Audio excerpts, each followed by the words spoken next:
Have y'all ever just woke up one day and realized that you've been doubting yourself into pure exhaustion? Like you've had the vision, you've had the signs, the gut feelings, everything pointing in the same direction, but your brain still keeps asking for proof before it'll let you go all in.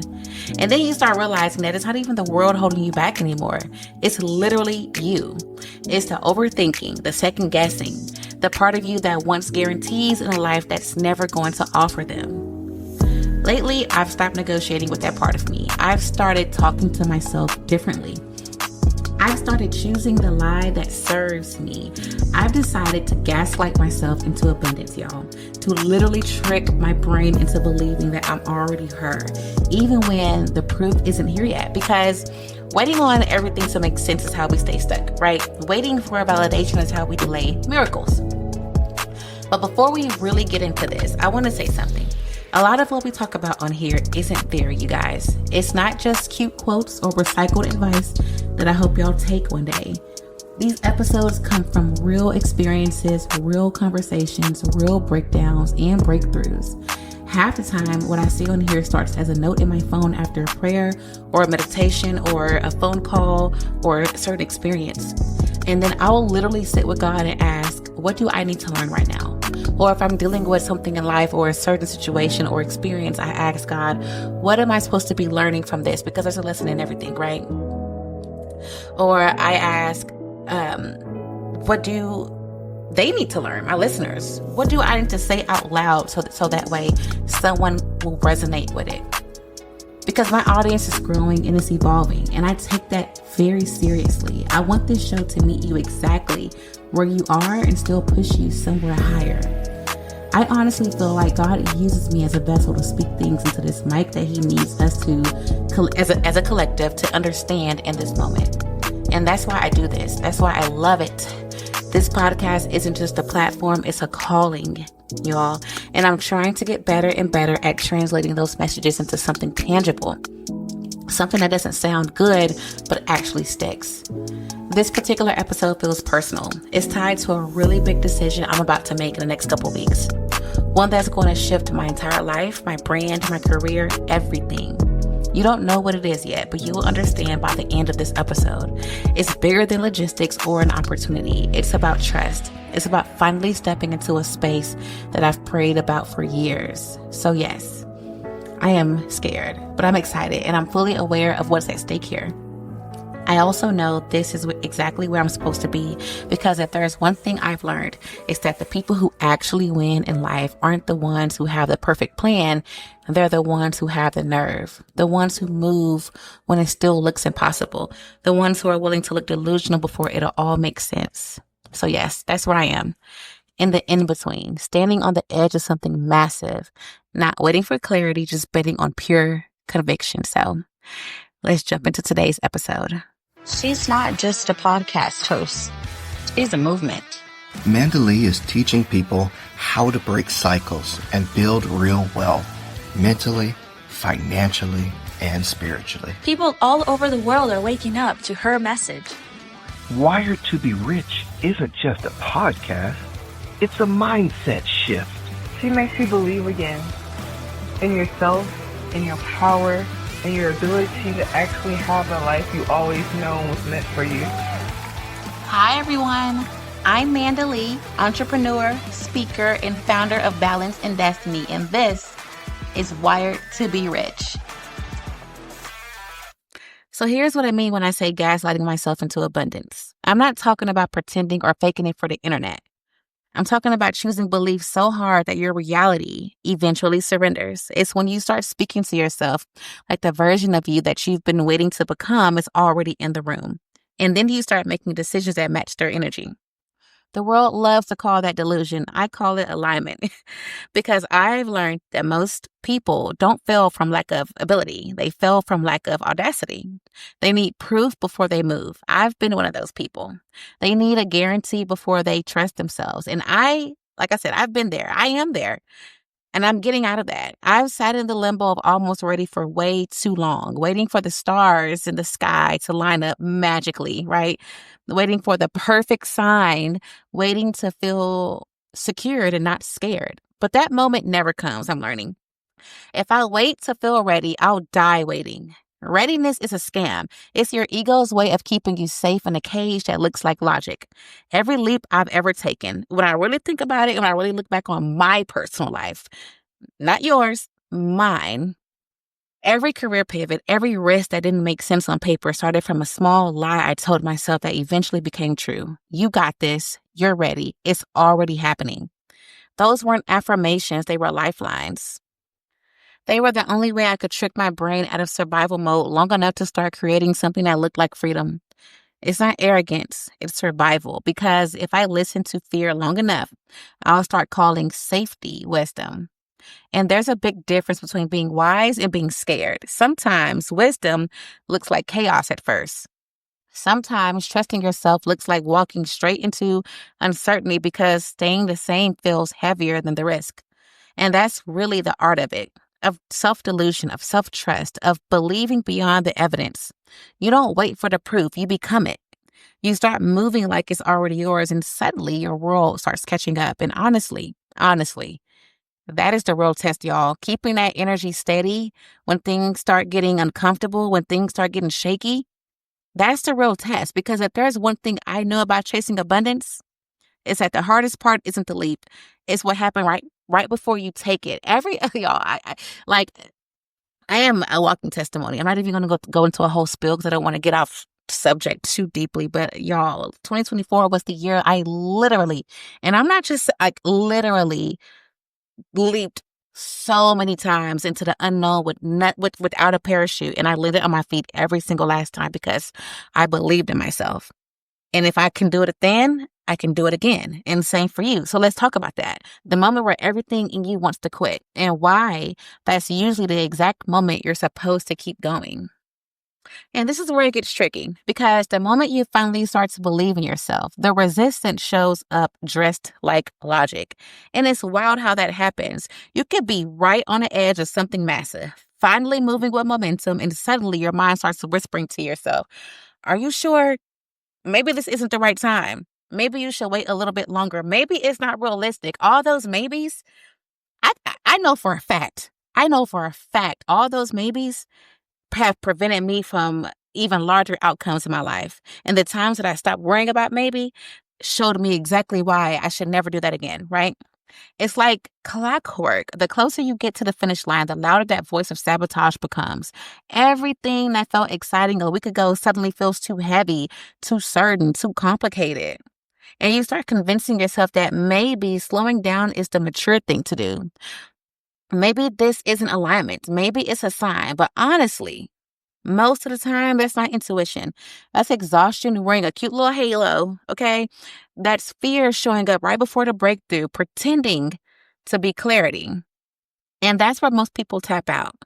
They stop right before it hits. Right before it hits, y'all. Like, for real. They stop when the blessing is literally one uncomfortable week away. They stop when the discomfort peaks, because no one tells you that growth feels a lot like grief. You're not supposed to be stepping into new levels and still letting your old identities run the show. No, you step into those new levels and you let those old identities die. And I've had to learn that the universe doesn't test your strength, it tests your stamina. It's not asking if you can handle it once. It's asking if you can keep showing up without the applause, without the validation, without the quick results. Can you keep moving when everything looks still? Can you keep believing when nothing's confirming it yet? Most people quit at 90%. That's a factual statement, y'all. 90%. Most people, they make it all the way through the chaos and tap out right before alignment clicks into place. Okay? The almost moments will haunt you for the rest of your life, okay? But you know what? Let's declare that we're all done quitting at 90%. We're done treating almost like it's an accomplishment.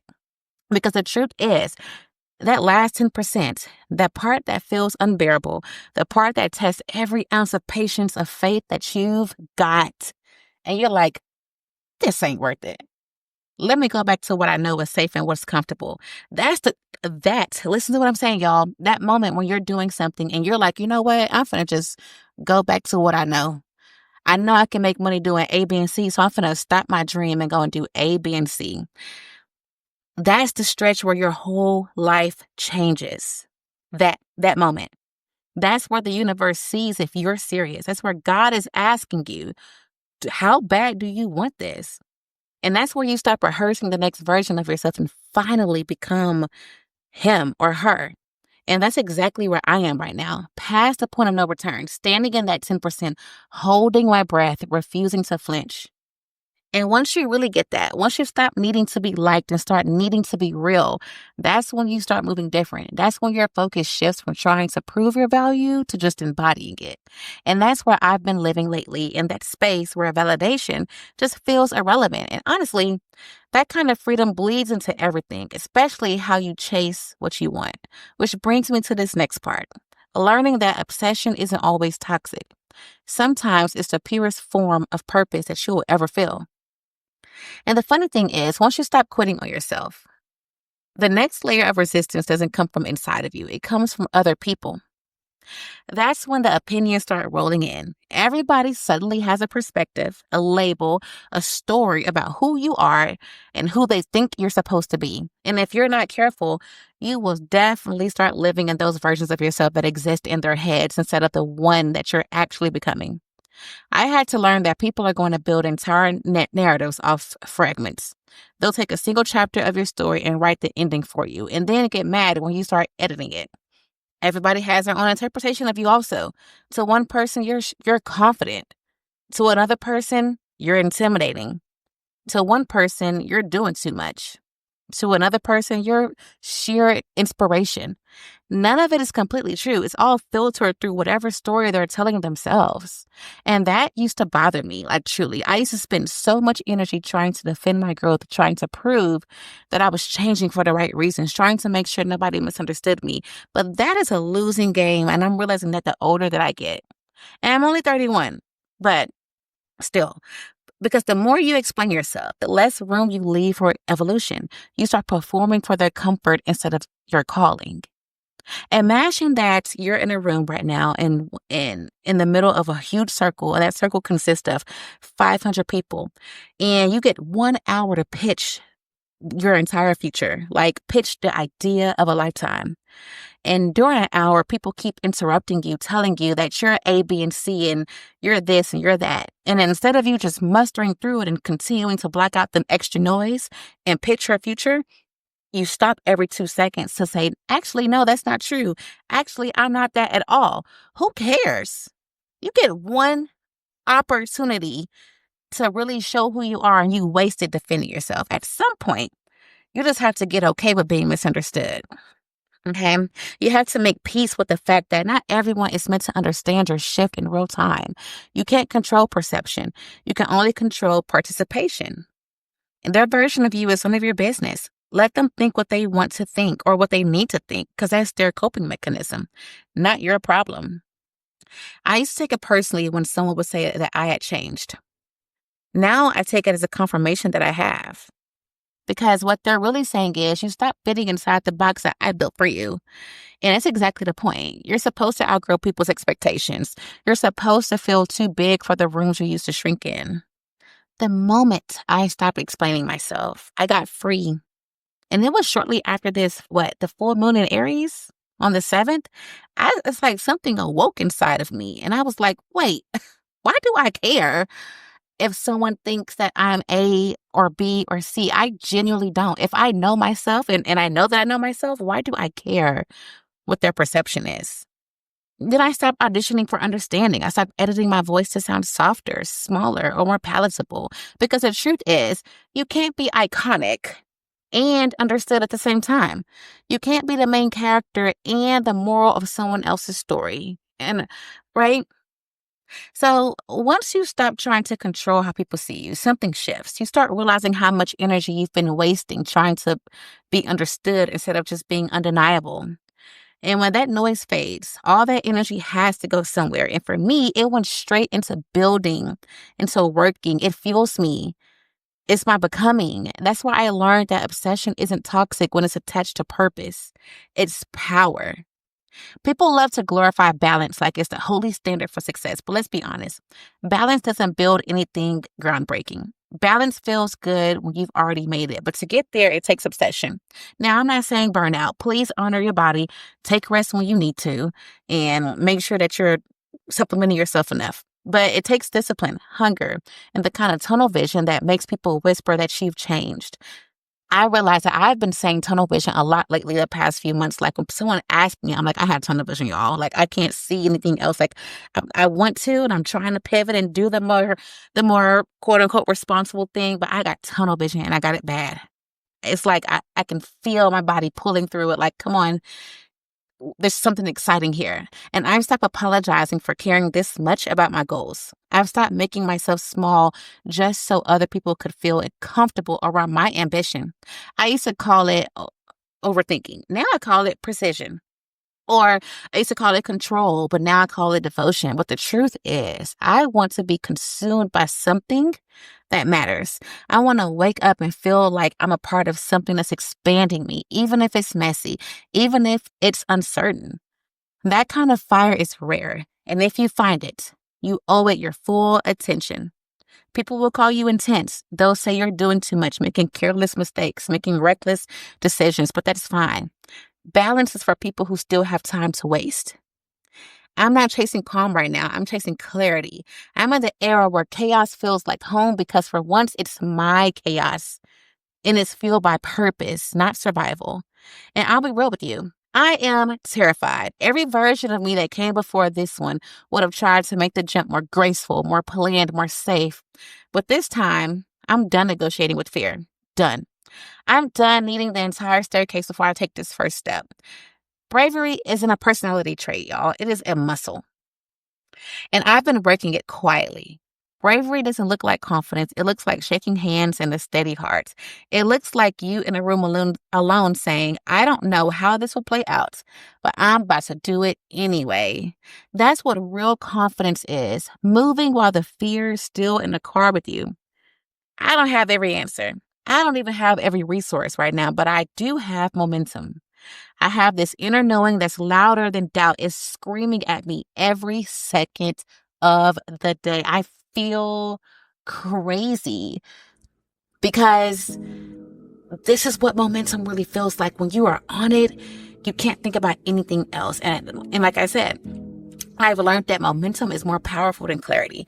You can figure it out on the way down because sometimes the leap isn't about where you're going to land. It's about finally getting out of the version of yourself that refuses to move. That's where I'm at right now, standing at the edge, scared but still showing up, trusting that the net is me. And maybe that's what abundance really is, not knowing how it'll work, but knowing you're the one who makes it work. So if you've been waiting for a sign, this is it. That edge you've been pacing around, that's not fear, that's potential. That's the signal that you're ready. It's time to jump, y'all. It's time to jump.